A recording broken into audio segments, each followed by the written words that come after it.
Bonjour à tous et bienvenue sur boursicoté.com pour cette nouvelle analyse technique du CAC 40 en clôture avec une séance qui laisse beaucoup d'espoir puisque ce matin je vous indiquais ici que on avait des contacts ici sur la moyenne mobile 20 exponentielle, sur la zone de résistance et puis que commençait à repartir à la baisse, alors il fallait pas redépasser ici 4040 points, et puis au final on est venu ici marquer un petit enfoncement, on a cassé ici la zone intermédiaire des 4290 points, avant de revenir ici clôturer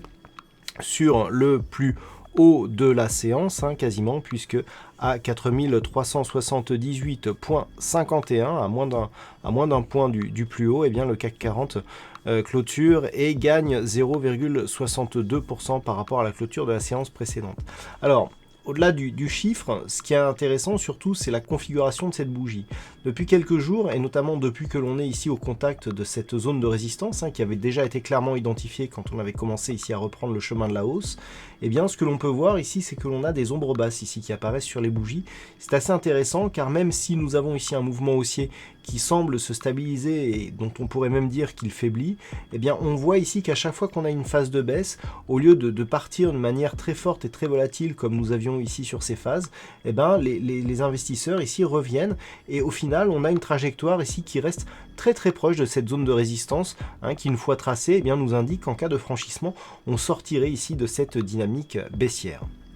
Du point de vue des indicateurs techniques, nous avons une configuration donc, qui reste haussière sur les histogrammes du MACD qui évolue toujours d'une manière positive. Quant au RSI, il est toujours ici sur une trajectoire de sortie de sa zone de survente. Donc on reste ici dans une dynamique de rebond et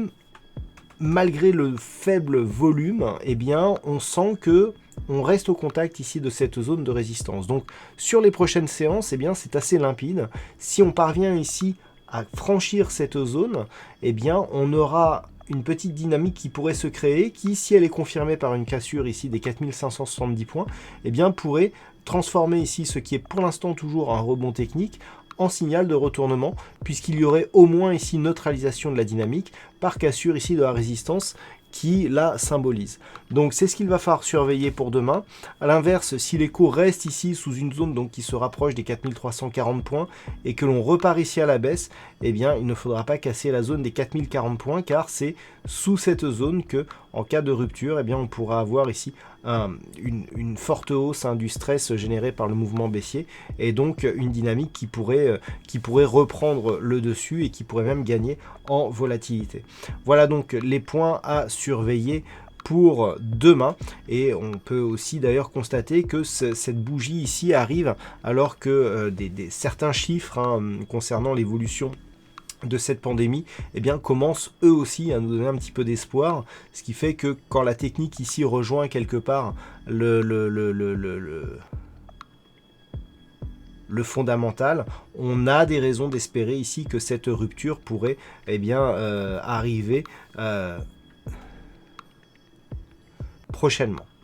Voilà donc pour ce point technique. D'un point de vue statistique, encore une fois, on a une configuration qui est assez rare. Donc on a des occurrences qui sont trop faibles pour nous permettre de valider la statistique en cours. Alors sachez que selon la configuration actuelle, on a des probabilités qui sont quand même plutôt haussière, le chiffre n'est pas vraiment significatif, mais on a beaucoup plus de potentiel à la hausse qu'à la baisse sur les prochaines séances. Voilà donc pour ce point en clôture, passez une bonne soirée, restez bien chez vous et on se retrouve dès demain pour d'autres analyses techniques, toujours sur le site boursicoté.com.